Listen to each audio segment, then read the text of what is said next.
Orangnya pasti ngelihat, semua pasti ngelihat. 3 hal. Gagah nih saya di TV ngomong. 1, pernah lihat saya nggak, ketemu saya nggak? Dalam urusan saya. Sampai dengan saat ini Yusuf Mansur enggan mengakui jika dirinya lah yang berperan utama sebagai sosok yang mempresentasikan bisnis batubara Jabal Nur. Padahal banyak jamaah yang menjadi saksi langsung saat dirinya melakukan presentasi di dalam masjid tersebut. Bahkan, salah seorang mantan pengurus BMT menyebut mendengar ada pertemuan sebelumnya dengan pihak-pihak yang terkait sebelum bisnis ini ditawarkan. Mereka itu sebelum presentasi batu bara itu di Masjid Darussalam. Jadi saya kira saksinya banyak itu. Itu ada materi tentang presentasi itu. Saya ingat banget ada itu. Mungkin videonya saya nggak tahu masih ada nyimpan apa enggak, tapi saya kira saksinya banyak. Si YM itu tadi pendahulunya ada saya menduga sudah ada kesepakatan atau inisiatif. Yang saya dengar ada pertemuan sebelumnya di masjid di salah satu rumah seorang inisiator JBN ya, di Tegen. Si YM itu cerita tentang bahwa dia punya teman dari Kalimantan ya kan. Terus dia cerita ya, dia ahli sedekah segala macam kayak gitu kan. Terus dia intinya ngajak untuk ayo bareng-bareng, ayo kita jamaah bareng-bareng. Seperti itu, berarti ikut bergabung gitu kan. Memang yang kalau seingat saya juga beliau sampaikan bahwa saya ada di dalamnya, saya nggak tahu apa dia sebagai komisaris atau sebagai penasihat, saya nggak paham. Komisaris ya kira-kira seperti itu. Kalau soal tipu menipu mah kagak dah. Terus saya dibilang juga soal batu bara, enggak. Dari dulu saya malah ngalah mulu. Saya ikut ganti, ikut bayar di beberapa orang. Ada 1 orang malah 23 miliar itu. Saya nggak tahu tuh dari mana bisa ganti itu. Belum yang lain-lain tuh, yang nyelonong ke rumah saya. Tapi kalau sekarang mah enggak lah, saya bilang. Kalau sekarang ada yang mau mempermasalahkan lagi, saya bilang ke polisi aja sih udah. Dengan saat ini diam 1000 bahasa, tidak pernah menyampaikan 23 miliar itu disampaikan kepada salah seorang ataupun investor yang berada di JBN ini, Mas. Ya, gitu. Ya. Sampai sekarang. Menurut saya, ketika mereka tidak menyampaikan kepada siapa, tentu Yusuf Mansur kami anggap berbohong, Mas. Begitu. Ya, karena memang statement tersebut itu memang hanya sebuah ucapan belaka tanpa menunjukkan sebuah bukti, Pak ya, dan tidak jelas betul. penerimanya. Ya. Omong doang. Ya. Ini secara tidak langsung membuktikan bahwa ada keterlibatan Yusuf Mansur di sini, Pak ya. Ya, karena Yusuf Mansur meminta separuhnya disedekahkan ke pondok pesantren Yusuf Mansur. Itulah yang diambil oleh BMT, dituangkan dalam bentuk tulisan, Mas. Baik.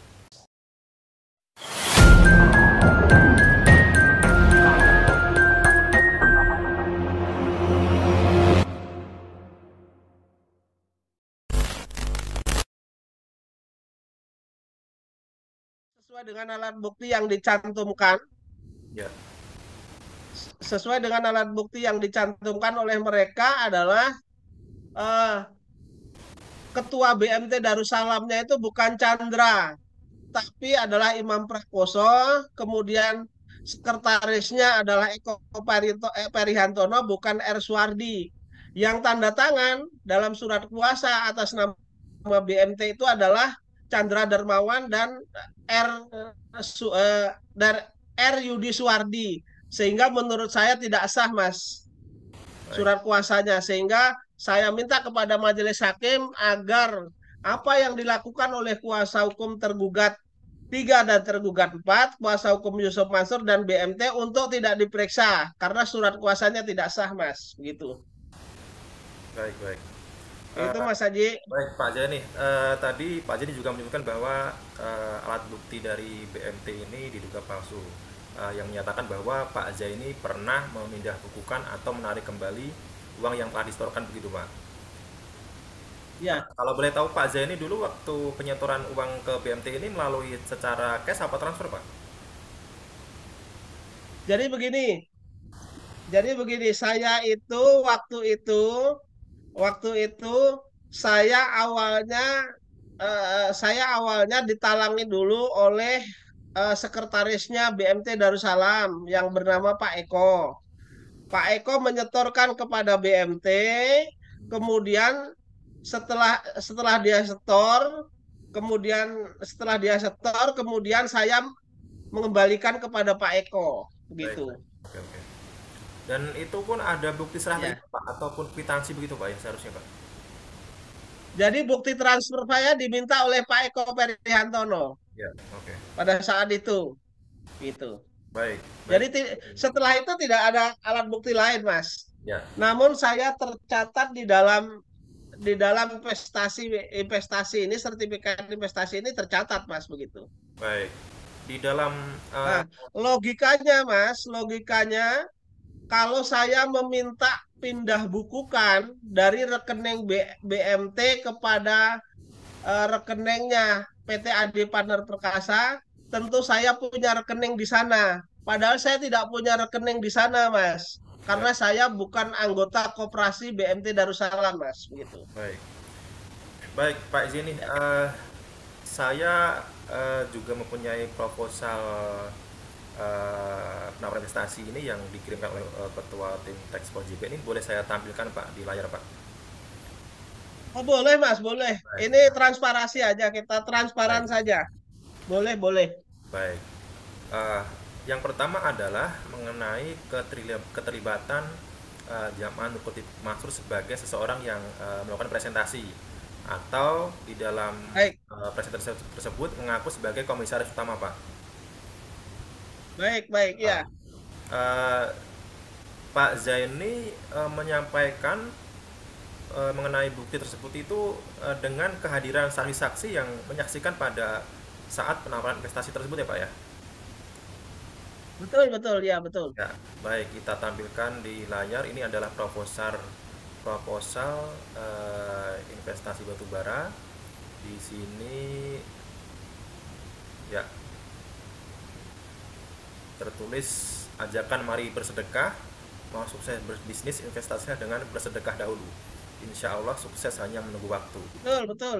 Ya, ini juga ada hadis juga eh, dan penawaran investasi ini kental ataupun dibingkai sedemikian rupa dengan bungkus Islami begitu Pak ya. Ya, dibungkus dengan agama, Mas. Betul. Baik. Kemudian di sini juga tercantum juga pihak buyers atau pembeli juga. Nah, ini yang sayangnya ini tidak di cross check lebih dalam oleh para investor ya Pak, sehingga mengakibatkan kerugian yang dialami oleh para investor Pak. Betul, betul. Ya. Ya, di sini juga dijelaskan lokasinya di Sungai Cuka, Tanah Bumbu Kalimantan Selatan. Kemudian, ini pembagian Pak. Ini mengenai pembagian keuntungan per satu unit tongkang gitu Pak ya. Per satu tongkang, ya, per Ya, satu tongkang atau satu kali pengkapalan atau kurang lebih 1 bulan, Mas. 31 hari hitungannya. ya, di sini juga Kurang lebih ya. pembagian investasi sedekah ke Yayasan Pondok Pesantren Darul Quran, yakni milik Yusuf Mansur. Ini secara tidak langsung membuktikan bahwa ada keterlibatan Yusuf Mansur di sini, Pak ya. Ya, karena Yusuf Mansur meminta separuhnya disedekahkan ke Pondok Pesantren Yusuf Mansur. Itulah yang diambil oleh BMT, dituangkan dalam bentuk tulisan, Mas. Baik. Kemudian tadi ada juga lama kontrak itu 3 bulan. Jadi setelah 3 bulan ini investor bisa memilih untuk memberhentikan investasinya atau melanjutkan begitu Pak ya. Betul, betul. Nah, Setelah 3 bulan bisa menarik atau melanjutkan. ya, Tetapi kan kondisinya pada saat itu tidak ada yang bisa menarik, Mas. ya, oke, oke.